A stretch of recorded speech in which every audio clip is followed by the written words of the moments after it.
하나님 말씀 누가복음 19장 1절에서 10절 말씀입니다. 예수께서 여리고로 들어가 지나가시더라. 삭개오라 이름하는 자가 있으니 세리장이요 또한 부자라.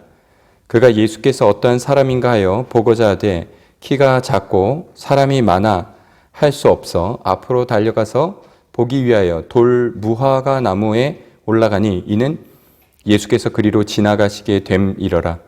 예수께서 그 곳에 이르사 쳐다보시고 이르시되 삭개오야 속히 내려오라. 내가 오늘 내 집에 유하여야 하겠다 하시니 급히 내려와 즐거워하며 영접하거늘 뭇 사람이 보고 수군거려 이르되 저가 죄인의 집에 유하러 들어갔도다 하더라. 삭개오가 서서 주께 여짜오되 주여 보시옵소서 내 소유의 절반을 가난한 자들에게 주겠사오며 만일 누구의 것을 속여 빼앗은 일이 있으면 내 갑절이나 갚겠나이다. 예수께서 이르시되 오늘 구원이 이 집에 이르렀으니 이 사람도 아브라함의 자손임이로다. 인자가 온 것은 잃어버린 자를 찾아 구원하려 함이니라. 아멘. 잠시 기도하고 하나님 말씀 증거하겠습니다. 거룩하신 하나님 아버지, 하나님의 크신 사랑과 은혜에 감사드립니다. 하나님의 귀한 말씀, 특별히 예수님께서 삭개오를 만나고 그 안에 어떤 일이 일어났는지 그 아름다운 말씀을 통하여 하나님의 능력과 예수 그리스도의 구원의 선하심을 함께 우리가 나누며 이 시대 가운데서 위로를 얻고 또한 성도로서의 올바른 삶의 방향성을 주 안에서 우리가 알기 원합니다. 하나님 이 시간 선포되는 말씀을 통해 하나님의 선하신 뜻을 알려주옵소서. 우리 모두 주님의 말씀에 귀 기울이고 말씀으로 힘과 위로를 얻게 하여 주시고 말씀으로 하나님을 아는 지식이 더욱더 깊어지게 하여 주옵소서. 감사드립니다. 이 모든 말씀 우리 주 예수 그리스도의 이름으로 기도드립니다. 아멘. 하나님의 은혜 입은 성도님들의 주님의 이름으로 축복합니다. 아름다운 만남과 아름다운 변화라는 말씀의 제목으로 누가복음 19장 1절에서 10절 삭개오 이야기 함께 살펴보도록 하겠습니다. 오늘 말씀 1절에 예수께서 여리고로 들어가 지나가시더라라고 시작합니다. 여리고로 지나가신다는 말씀은 본 사건이 여리고에서 발생하는 사건이지만 여리고가 종착지가 아님을 동시에 말해주는 표현입니다. 여리고로 들어가 지나가시더라라는 말씀은 문맥 속에 다르게 표현하면 예루살렘을 향하여 가는 중에라는 말이 됩니다. 예수님께서 예루살렘으로 가시는 중에 계속해서 뭔가를 확실히 나타내 보이고자 하시는 사역을 하셨습니다. 그래서 예루살렘 성에 딱 도착하시면 어떤 완성된 그림을 볼 수 있도록 그렇게 완성된 더 선명해진 예수 그리스도와 하나님의 나라를 보며 메시아 호산나 주님을 맞이할 수 있도록 하셨습니다. 이러한 부분들을 이제 점진성이라고 하는데요. 세 가지 성격이 더욱더 선명히 드러납니다. 예수님, 그리고 믿음이 무엇인지, 그리고 구원이 무엇인지. 각각의 사건, 성경에 나오는 각각의 사건과 그 안에 주신 예수님의 말씀을 통하여 참 믿음이 무엇인지, 그리고 예수님이 어떠한 분이신지, 그리고 주님께서 이루시는 구원 혹은 구원의 구체적인 모습인 하나님의 나라의 특징이 무엇인지 복음서는 우리에게 보여주고 특별히 마태, 마가, 누가복음, 이 공관복음에서는 비슷한 형식과 흐름으로 그 이야기를 담고 있습니다. 그래서 오늘 말씀도 예루살렘으로 도착하기 전인데 특별히 여리고를 들어가 지나가시더라. 이 사건은 예루살렘 도착하기 전 마지막 행선지가 되겠습니다. 마지막에는 보통 최종적으로 정리하지 않습니까? 그래서 이 사건이 중요한 사건입니다. 본 사건에서 주님께서 그동안 보여주셨던 여러 표적들 그리고 여러 말씀들을 종합하여 어떤 귀한 메시지를 우리에게 보여주시고자 본 말씀이 이렇게 나오는 것이고 누가는 이렇게 기록한 것입니다. 그리고 2절에 보면은 이 오늘 말씀의 중대한 아주 사건의 중대한 중심에 있는 주인공이 등장합니다. 우리가 다 아는 삭개오라는 인물입니다. 그는 세리장이었으면서 부자였다고 본문에 소개하고 있습니다. 삭개오는 세리장이요 부자였다. 별 문제 없어 보이는 이 이름과 직업과 경제적 수준에 대한 소개는 사실은 이 각각이 다 매우 이상한 조합입니다. 어울릴 수 없는 조합입니다. 삭개오는 라는 이름과 그리고 세리장이라는 것이 어울리지 않고 세리장과 사실은 부자라는 것도 사실 어울리지 않습니다. 왜냐하면 의도적으로 이런 어떤 어색하고 모순된 표현들이 묶여 있는 구절인 겁니다. 왜냐하면 먼저 삭개오라는 이름은 원어로는 자카리오스인데 그 의미가 pure입니다. pure, 순결한이라는 의미고 그 단어의 오리진은 히브리어에서 자카이에서 유래하여서 의미는 의로운 사람이라는 의미입니다. 삭개오는 아주 순결하고 의로운 사람이라는 이름의 정체성을 갖습니다. 그런데 그가 하는 일은 세리장입니다. 세리장. 세리도 아니고 세리 중에서도 우두머리가 되는 사람이요. 그리고 또 부자입니다. 그러니까 세리장은 당시에 우리가 세리에 대한 성경의 여러 증언들을 통하여 그 시대상을 알 수 있듯이 세리는 백성들에게 특별히 그 시대에 살았던 로마와도 연결된 어떤 아주 자연스럽지 못한 그런 시대 상황 속에서 무자비한 방식으로 세금을 걷어들이는 사람들이었습니다. 그런데 그 이름이 의로운 자였으니 현실은 이름은 의로운 자였으나 현실은 불의한 방식으로 백성들의 돈을 착취한 자가 바로 2절에서 다 묘사하고 있는 삭개오에 대한 정의입니다. 본질적인 정체성은 의로운 자이나 실상은 불의한 자인 아주 모순을 안고 있는 인물이 삭개오입니다. 게다가 세리 중에서도 우두머리로서 누가 보기에도 죄인이라고 할 수 있는 그런 인물이 바로 삭개오입니다. 그 삭개오는 마을의 모든 사람들에게 미움과 손가락질을 받았습니다. 이러한 모습은 예수님께서 그의 집에 가자라고 했을 때 우리가 충분히 볼 수 있습니다. 예수님께서 삭개오 내가 오늘 너희 집에 유하여하겠다라고 말씀하시자 사람들이 그 모습을 보고 수군거렸습니다. 그리고 저가 죄인의 집에 유하러 들어갔도다라는 반응을 보입니다.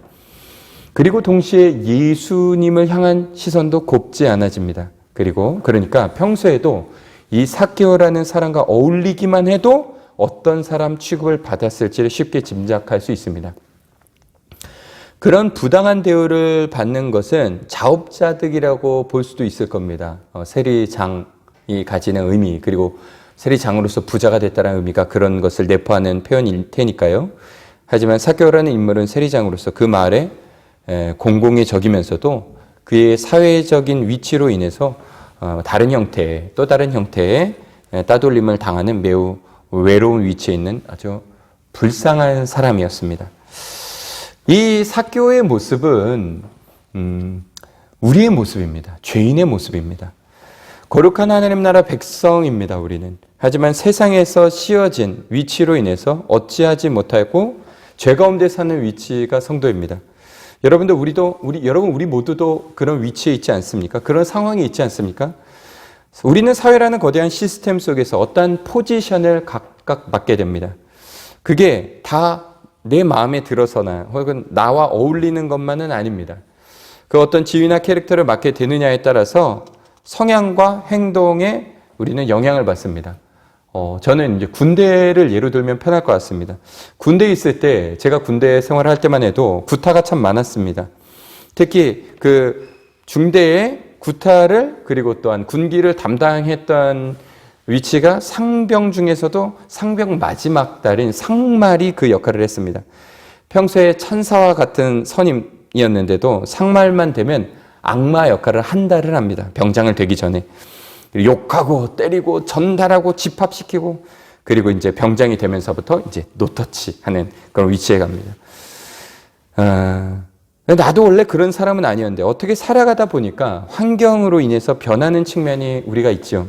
그러다가 본래 자신의 모습을 잃어가기도 합니다. 돌이키고 싶은데 이미 멀리 와버려서 돌이킬 수도 없고 어쩔 수 없이 맡은 일과 위치 때문에 화를 내야 되기도 하고 어쩔 수 없이 불의를 행해야 하는 경우도 있습니다.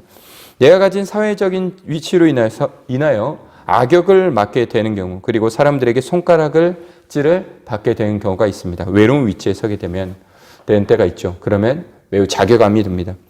나도 원래 착한 사람인데, 나도 원래 이해심 많은 사람인데, 나도 원래 이렇게 인색하지 않은데, 나도 원래 베풀기를 좋아하는데, 나도 원래 매우 유쾌한 사람인데, 그런데 사회에서의 나의 포지션은 그러지 않을 수 있습니다. 먹고 살기 위해서요. 그래서 그렇게 살아가다 보니, 그리고 살아가기 위해서, 그리고 생계를 위해서 내가 사회에서 맡은 위치로 인해서 본래의 나의 모습을 잃어가는 겁니다. 그리고 다른 자로 살아가게 되는 경우가 있습니다. 누구에게나 그런 부분들이, 그런 괴리가 있을 거다라고 생각합니다. 그 모습이 이 땅에서 살아가는 하나님의 백성이 겪는 현실이기도 합니다. 그리고 그런 자신의 모습이 싫지만 그런 현실로부터 벗어날 수 없는 자괴감, 인간 그리고 성도는 이 땅에서 그런 모습이 있는 겁니다.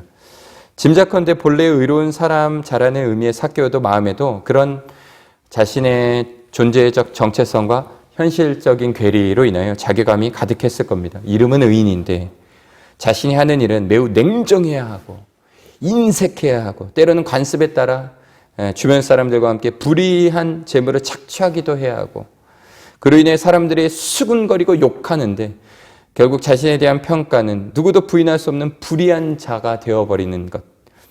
사람들이 자신을 죄인이라고 손가락질하는 위치. 그런 삶의 괴리. 자신의 그 사회적 지위 위치에서 그리고 공동체에서 이미 자리 잡은 그 이미지에서 벗어나게 해줄 누군가를 삭개오는 간절히 찾고 있었을 겁니다.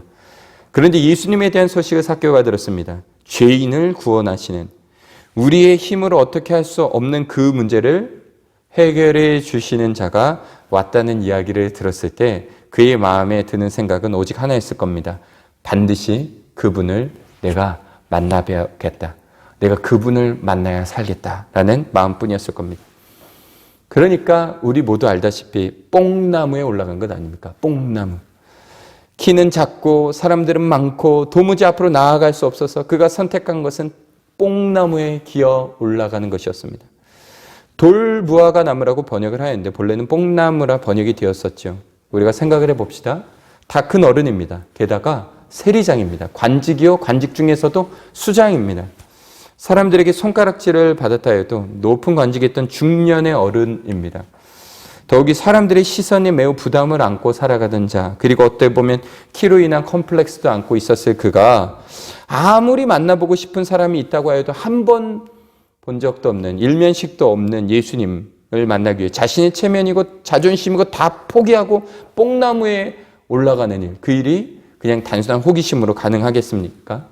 고민이 되겠죠. 사람에게 자존심과 체면이라는 것이 때로는 목숨보다 중요하고 그러지 않습니까? 뭘 그런 일로 목숨을 걸고 그래. 그런데 사실은 우리는 때로는 그런 사소한 일에 목숨을 걸고 살지요. 그런데 그걸 버리고 물불 안 가리고 뽕나무에 올라갔다는 것은 그가 예수님을 만나보고자 했던 마음이 그냥 단순한 호기심이 아니라는 것을 충분히 짐작할 수 있게 해주는 대목입니다. 누구에게나 올라야 하는, 넘어서야 되는 뽕나무가 있을 거라고 생각합니다. 오르지 못하는, 가로막는, 나를 가로막는, 그리고 개인적인 컴플렉스와 사람들의 시선. 그런데 뽕나무에 올라가야 합니다. 뽕나무에 올라가야 한다. 그렇게 돌감나무에 올라서 저 멀리 지나가시는 주님을 보고 그냥 주님을 보기만 해도 좋겠다라는 갈망하는 마음으로 서 있는데 그 유명한 바로 그 사건이 발생합니다. 우리가 아는 그 드라마틱한 사건. 예수님께서 저 멀리서 자신이 있는 뽕나무 쪽으로 다가오는 겁니다. 삭개오는 속으로 설마 했을 겁니다. 그렇게 주님께서 다가오시더니 그 주님의 모습을 본 것만으로도 다행이라고 생각하고 있는데 그 주님과 눈이 정면으로 마주칩니다.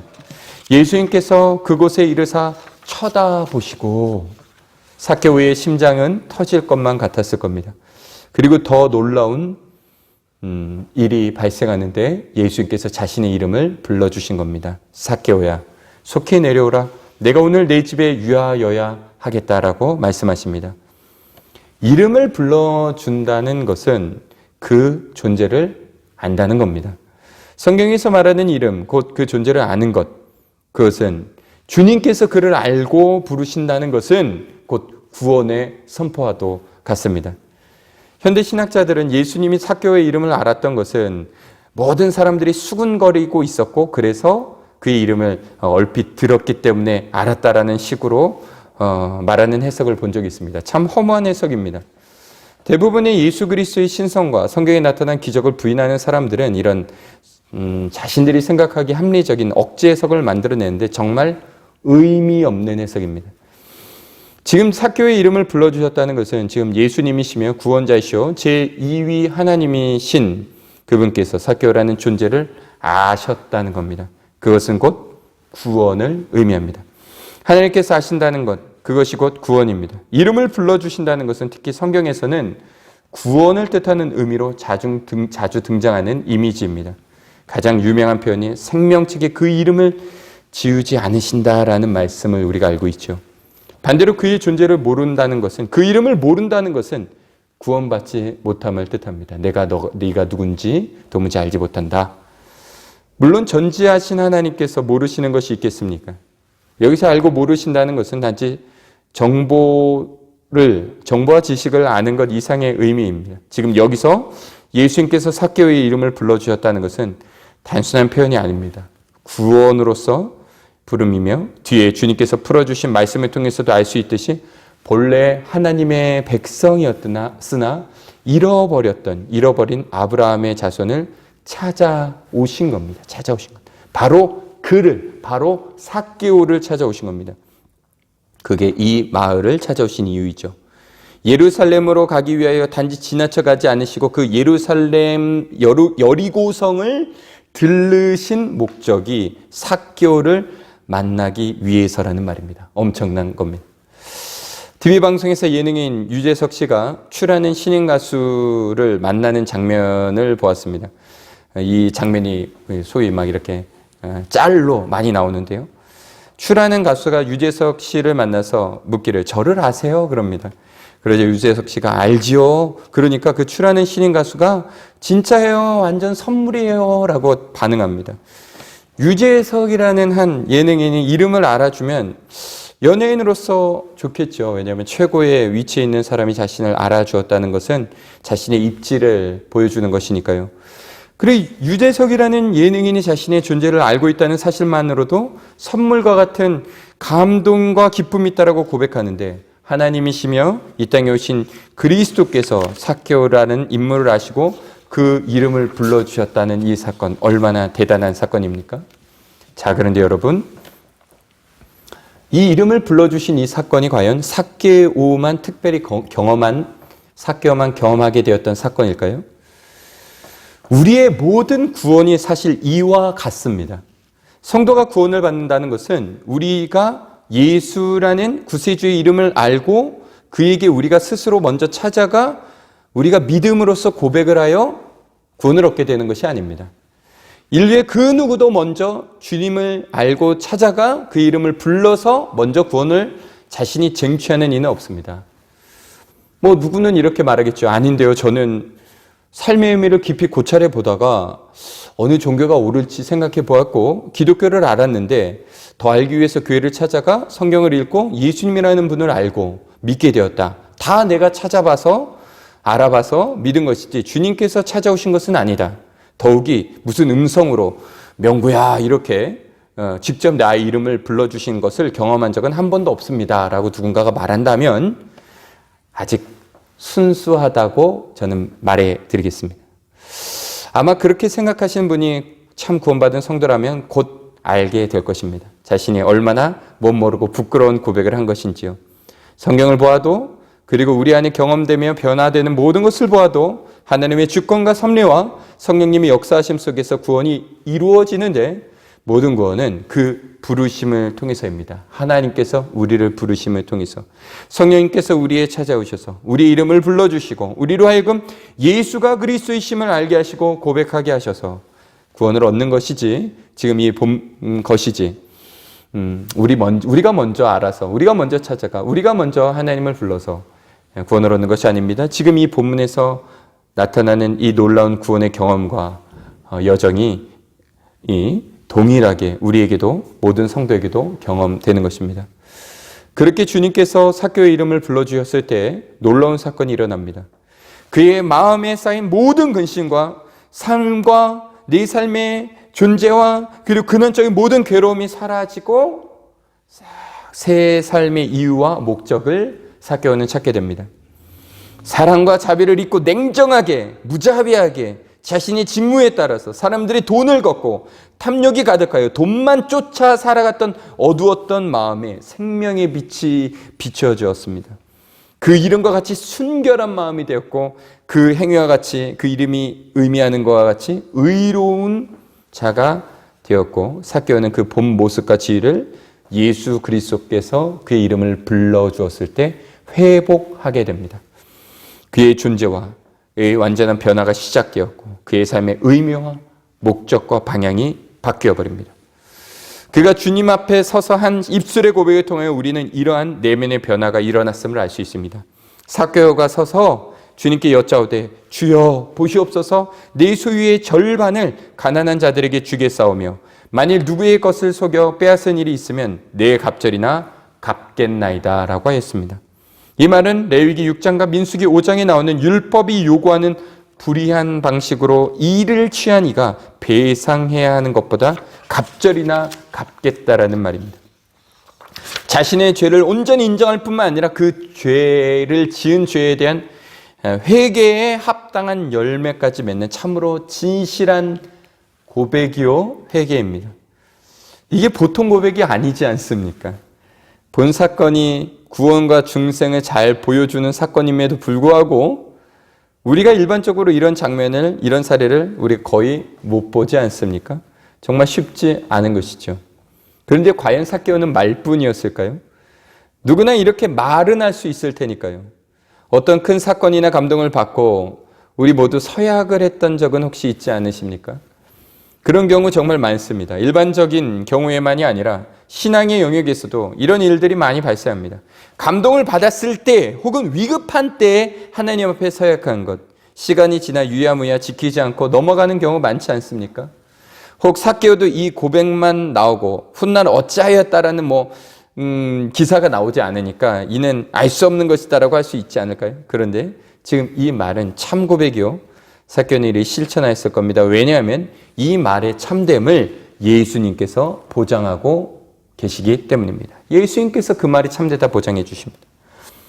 그러니까 지금 저 삭개오의 말이 말뿐인지 어떻게 아느냐라고 우기는 사람이 있다면 그 사람은 예수님이 속으시는 겁니다라고 말하는 겁니다. 예수님, 사람 말 그렇게 쉽게 믿으면 안 돼요. 이렇게 생각하는 거죠. 그런데 하나님은 만홀의 여김을 받지 않으십니다. 예수님은 하나님이시여 말로 사람을 속일 수 있지만 주님을 속일 수는 없습니다. 특별히 신앙의 고백에 있어서는요. 주님 앞에 그의 믿음의 참된 고백이 연락됩니다. 이에 주님께서 삭개오에게 말씀하여 주시기를 예수께서 이르시되 오늘 구원이 집에 이르렀으니 이 사람도 아브라함의 자손이미로다 라고 말씀하십니다. 그리고 더 놀라운 말씀, 인자가 온 것은 잃어버린 자를 찾아 구원하려 함이니라. 주님께서 이 잃어버린 자 삭개오를 찾아 여리고성에 들리신 것이요 주님은 그렇게 잃어버린 자를 찾아 구원하시는 은혜의 주님이심을 본 말씀을 통하여 분명히 나타내셨습니다. 이렇게 본 사건은 끝이 납니다. 그런데 우리는 본 사건은 우리가 좀 더 살펴봐야 될 측면이 있습니다. 복음서를 만약에 제가 지금 연속 설교를 강의 설교를 하고 있다고 한다면 자연스럽게 설명되어졌어야 할 부분이 있는데 오늘은 우리가 연속 설교를 하고 있지 않으니까 보충을 해야겠죠. 삭개오가 주님을 만난 이야기는 이 독립적인 사건이 아닙니다. 성경은 두루마리를 이렇게 다 연결되어 있었던 것처럼 우리가 장과절을 우리가 나눈 것이죠. 그래 독립적인 사건이 아니라 다 유기적이고 연속적인 사건입니다. 그러니까 앞의 사건과 뒤의 사건과 연결돼서 그 참 전체적인 의미가 드러나는 구조로 성경은 기록되었습니다. 먼저 앞에 18장의 내용들하고 연결이 되는데요. 18장에 두 사람의 기도가 나옵니다. 바리새인과 세리의 기도가 나옵니다. 그 말씀에서 바리새인은 어떠한 기도를 드립니까? 바리새인은 서서 따로 기도하여 이르되 하나님이여 나는 다른 사람들 곧 토색, 불의, 가늠한 자들과 같지 아니하고 이 세리와도 같지 아니함을 감사하나이다 라고 바리새인은 기도하죠. 이에 반해 세리는 멀리 서서 감히 눈을 들어 하늘을 쳐다보지도 못하고 다만 가슴을 치며 하나님이여 나를 불쌍히 여기소서 나는 죄인이로소이다 라고 기도합니다. 삭개오가 주를 맞는 자세와 저 사람들의 끼지도 못하고 뽕나무에 올라가 거의 숨다시피 하며 저 멀리 주님을 바라보기만 하는 그 마음, 다시 한번 더 구체적으로 강조되고 있는 겁니다. 죄인에 대한 깊은, 자신이 죄인이라는 사실에 대한 깊은 인식 속에서 다만 하나님의 자비, 하나님께서 긍휼히 여겨주시는 것 없이는 살 수 없다라는 그 마음 속에서, 그 마음 안에서 몰래 숨어서 바라보는 그 마음, 삭개오의 사건을 통해 다시금 우리는 확인하는 것입니다. 그리고 주님은 어떤 기도를 들어주시는가, 누구의 마음을 알아주시는가 하면 주님은 삭개오의 마음을, 그 죄인임을 인식하며 은혜의 앞에 은혜를 갈구하는 그 마음으로 나오는 자의 기도를 들어주신다라는 것을 다시금 이 사건을 통하여 우리에게 분명히 보여주시는 겁니다.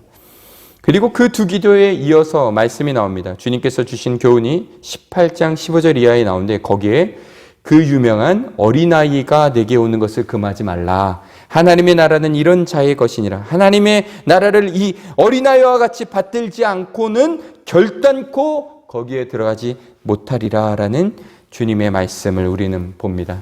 주님께서 말씀하신 이 어린아이와 같은 모습을 지금 삭개오를 통하여 보여주시고 있는 겁니다.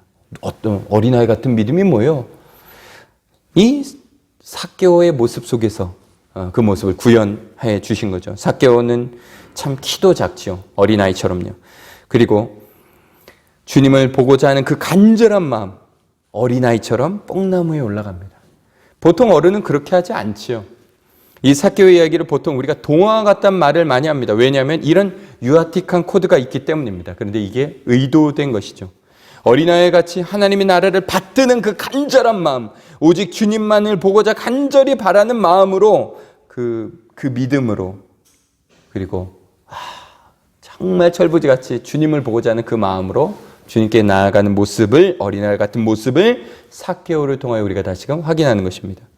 어린아이와 같은 믿음에 대해서 저도 여러 번 설교를 드렸지만 최소한 누가복음에서는 삭개오의 모습을 통하여 그 어린아이 같음을, 어린아이같이 사모함이 어떠한 것인지 드러나는 것이요, 이 삭개오와 같이 정말 이 뽕나무에 올라가는 그 모습 속에서 우리가 이 믿음의 올바른 자세를 배워야겠습니다. 그리고 이 사건에 이어서 18장 18절 이하에는 부자가 나옵니다. 근데 이 사람도 관리입니다. 관리의 부자입니다. 그런데 그 부자는 다릅니다. 그가 가진 재산을 팔아 가난한 자에게 나누어 주어라. 그리하면 하늘에서 내 보화가 있으리라. 그리고 와서 나를 따르라는 예수님의 구체적이고 직접적인 말씀 앞에서도 근심을 하고 돌아갑니다. 주님께서 이에 대해서 낙타가 바늘귀로 들어가는 것이 차라리 하나님의 나라의 부자가 하나님 나라에 들어가는 것보다 쉽다라고 말씀하셨죠. 그런데 같은 부자요, 관리였던 삭개오는 다릅니다. 주님께서 먼저 말씀하셨죠. 주님께서 무엇 하셨죠? 삭개오야. 이 말씀밖에 안 하셨잖아요. 그런데도 자원에서 먼저 자신의 재산을 팔아 가난한 자들을 위해 나눠주겠다고, 그리고 자신이 토색한 자들, 강제로 빼앗은 것들에 대한 재물을 몇 배나 갚겠다라고 고백하죠. 둘이 대조하고 있는 겁니다. 이 둘의 결정적인 차이는 무엇일까요? 주님의 가치를 알아본 자와 그렇지 못한 자의 차이입니다. 표면적으로는 행함의 차이인 것 같지만 그게 본질적인 교훈이 아닙니다. 둘의 본질적인 차이, 근본적인 차이는 예수님에 대한 인식의 차이입니다. 그럼 그 인식의 차이는 어디로부터 오는 것일까요? 결국 하나님의 은혜지요. 하나님의 은혜로 그 심령의 변화가 되어야 합니다. 먼저 드림이 아니었습니다. 삭개오야 부르심을 받은 자, 그래서 믿음으로 예수가 그리스도이심을 알게 된 자, 그 참되고 영원한 가치, 이 세상 그 무엇과도 비교할 수 없는 영원한 하나님의 나라의 가치를 알게 된 자, 그렇지 못한 자의 차이를 삭개오의 이야기를 통하여 볼 수 있는 것입니다. 주님께서 이렇게 점진적으로 참 믿음이 무엇인지 보여주시고 예루살렘 성에 입성하시기 전에 이 삭개오와의 만남을 통하여 구체적으로 믿음이 무엇인지, 그리고 또한 이제 다음으로 또 예수님이 어떤 분이신지 보여주시고 계신 겁니다. 본 사건에 나타난 예수님이 누구신가, 지금 이 본문에 예수님이 누구라고 말씀하시는가? 이 본 사건이 있기 전에 18장 마지막 부분에 보면 맹인을 고치는 사건이 나옵니다. 거기서 예수님은 다윗의 자손 예수여 나를 불쌍히 여기소서. 다윗의 자손이라는 표현이 강조됩니다. 다윗은 이스라엘의 참 왕입니다. 지난번 설교에서 이 맹인을 소개시켜드렸죠. 이 맹인은 사람들의 비난에도 불구하고 크게 소리쳐 예수님을 부릅니다. 그리고 구원을 얻습니다. 그런데 삭개오는 먼저 신앙 고백을 하지도 못하였죠. 그 맹인과 같은 용기가 없었죠. 적극적으로 뽕나무에 올라갔지만 군중에 압도되어 그리고 자신이 죄인이라는 인식 때문에 아무 말도 내지 못하였습니다. 마치 처음 아담과 하와가 죄로 인하여 몸을 가렸던 것처럼 뽕나무 위에 올랐으나 그 한편으로는 자신의 몸을 멀찍이 그리고 아무 말도 못하고 주를 바라보기만 했습니다. 주님이 먼저 찾아오셨습니다. 인자가 온 것은 잃어버린 자를 찾아 구원하려 함이라. 앞에 소경의 구원에서 볼 수 없었던 주님께서 찾아와 구원하시는 신앙 고백에 앞서 주님께서 찾아오심을 본 사건을 통하여 명백히 볼 수 있습니다. 그리고 소경의 대화에서 나온 다윗의 자손이라는 표현에 이어서 아브라함의 자손이라는 표현이 9절에 또 나옵니다. 이는 다윗의 자손보다 더 근본적으로 들어가 아브라함을 통하여 언약하셨던 그 약속의 아들이 바로 예수 그리스도 자신임을 더 밝히 드러내어 주시고 있는 겁니다. 하나님의 품을 떠나 비참하게 죄 가운데 살아가는 하나님의 백성들을 다시금 아버지께로 인도하시는 분이 바로 그 아들 예수 그리스도이십니다. 그리고 마지막으로 이렇게 믿음이 무엇인지 어린아이 같은 믿음, 사모하는 마음, 그리고 예수님이 누구신지 아브라함의 자손이요. 그리고 아브라함에게 주신 언약을 이루시고 잃어버린 자를 찾아오신 그분이라는 사실을 보이신다면 이제 중요한 마지막 부분이 남았습니다. 예수님께서 이루시고자 하는 구원은 무엇인지, 그리스도께서 회복시키시는 하나님의 나라는 어떤 것인지에 대해서 말하고 있습니다. 우리는 그래서 그리스도를 통해 무엇을 어떠한 회복을 기대해야 되는지에 대해서 말합니다. 구원, 하나님의 나라의 성격에 대해서 본 사건은 명확히 우리에게 말해주고 있습니다. 삭개오에 대한 말씀이 10절까지 나오고 11절에 이어 나오는 구절이 이겁니다. 그들이 이 말씀을 듣고 있을 때에 연결된다는 것이죠. 비유를 더하여 말씀하시니 이는 자기가 예루살렘에 가까이 오셨고 그들은 하나님의 나라가 당장에 나타날 줄로 생각함이러라. 이 부분이 문제였던 겁니다. 당장에 나타날 줄로. 사람들이 하나님의 나라가 당장에 나타날 줄로 생각한 것이 문제인 겁니다. 당장에 하나님 나라가 나타난다는 것은 예수님을 통해서 그 민족 이스라엘이 로마의 속박으로부터 벗어날 것을 기대하고 있었다는 말이요. 예수님을 마치 로마로부터 이스라엘을 독립시킬 인물로 그들이 기대하고 있었다는 겁니다. 그러니까 매우 현실적인 문제를 해결해 주실 그분. 사람들이 가지는 구원에 대한 오해, 예수님께서 이루실 일에 대한 기대가 군중은 벗어나 있었습니다. 사람들의 기대는 점점 이제 그 이스라엘 민족의 해방을 기대하였고 그들의 때와 현세에 관심이 있었습니다. 예수님께서 이루시고자 하는 그 죄의 문제가 아니었습니다. 그리고 그로 인하여 임하는 하나님의 나라는 다른 것인데 그들은 그 하나님의 나라를 기대하지 않고 다른 하나님의 나라를 기대하였습니다. 이스라엘 사람들은 예수님께서 당장 그 로마로부터 그 민족을 구원하여 주시기를, 그리고 당장 회복된 이스라엘 속에서 우리의 현실적인 어떤 배고픔의 문제가 해결되고 하나님의 나라의 영광과 개인적으로긴 번영이 이루어지기를 기대하였습니다. 그리고 끝까지 기대하는데 끝까지 그 주님 곁에서 그것을 기대하고 바라보다가 주님께서 주장하시는 구원과 하나님의 나라가의 성격이 그렇지 않다라는 최종적 결론을 내리고 가장 측근에 이었으나 주님을 배신한 자가 바로 가룟 유다였죠. 그리고 그 가룟 유다의 태도가 곧 그 시대의 대중들이 가진 문제였습니다.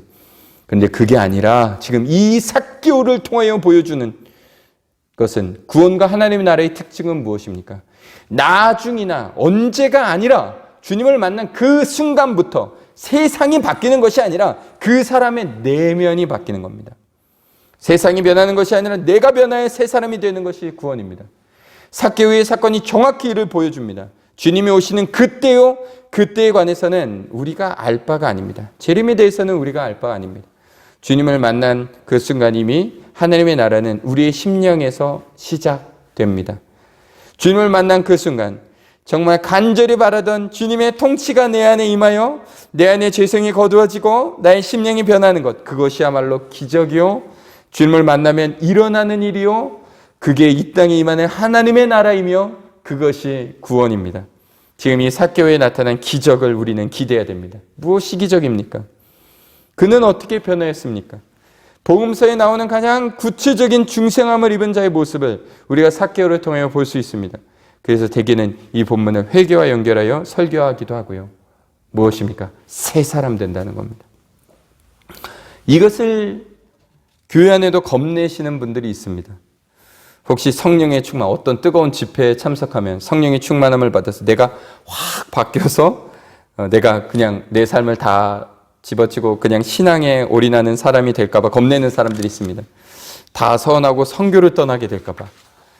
은혜를 살살 받기를 바라는 사람들도 있습니다. 황당하지만 그런 말을 하시는 분들을 종종 보았습니다. 마치 주님을 만났다가 근심을 하고 돌아갔던 부자 관리와 같은 겁니다. 그런데 정말 겁내지 마시기 바랍니다. 완전히 주를 믿고 자신을 맡길 때, 그리고 그 말씀에 완전히 헌신할 때 거기에 이 삭개오가 느낀 참된 신앙의 고백과 참 구원의 능력과 진정한 평안함이 있습니다. 마치 수영을 배울 때 몸의 힘을 다 빼고 물에 자신을 맡겨서 마침내 둥둥 몸이 뜰 때 그 느낌과 평안함 같이요. 물놀이 그것 때문에 가는 것 아닙니까? 물에 뜨려고요. 그 느낌이 좋으니까요. 주님이 내 안에 역사하실 때 나타나는 기쁨과 참 평안, 온전히 주님만이, 내가 저항하는 그 어떤 힘도 다 벗어던지고 오직 주님만이 나를 주장하실 때 나타나는, 누릴 수 있는 평안과 기쁨과 기적, 그것이 구원이요, 그것이 하나님 나라며 그게 진짜 좋은 것이고, 그것은 주 예수를 믿는 그 순간 지금 당장 우리 안에 이루어지는 일입니다. 여러분은 무엇에, 구원에서 그리고 주님 앞에 나올 때 무엇을 기대하십니까? 때에 대한, 언제 코로나가, 그리고 또 언제 지금 나의 이 현실적인 여러 문제들이 해결되기를, 그 때에 대한 관심이 있으십니까? 예수님을 만나면 어떤 일이 일어나기를 바라십니까?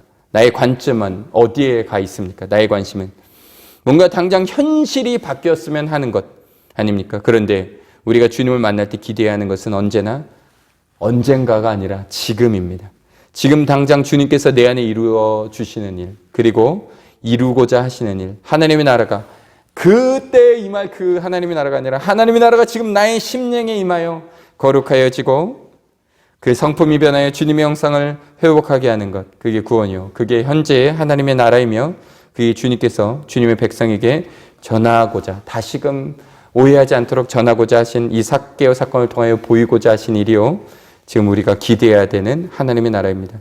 그렇게 수고하고, 삭개오는 수고하고 무거운 짐을 다 주 예수 그리스도 앞에 내려놓고 자비와 사랑과 관용으로, 하지만 이전보다 더 부유한 하나님 주시는 은혜로 날마다 살아갔습니다. 이게 삭개오 이야기의 해피 엔딩입니다.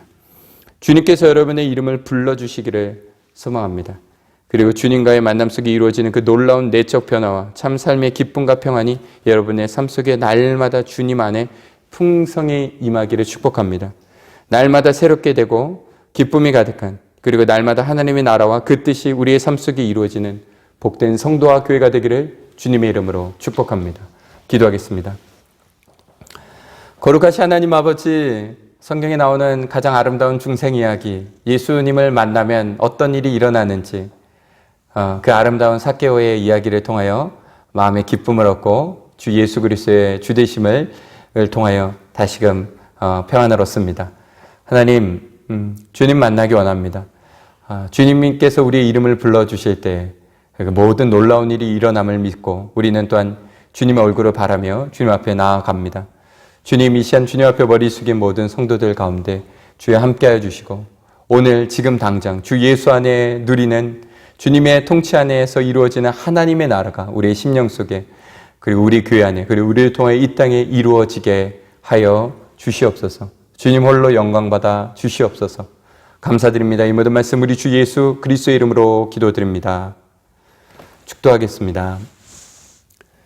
이제는 우리 주 예수 그리스도의 은혜와 하나님 아버지의 그 크신 사랑하심과 성령님께서 임하셔서 우리의 삶의 왕과 같이 다스려 주시고 주님의 놀라운 능력 안에 살게 하시는 그 놀라운 은혜와 통치가 이 시간 주님 앞에 머릿속에 예배해드리는 모든 성도와 교회 위에 이제부터 영원토록 함께 있을지어다. 아멘.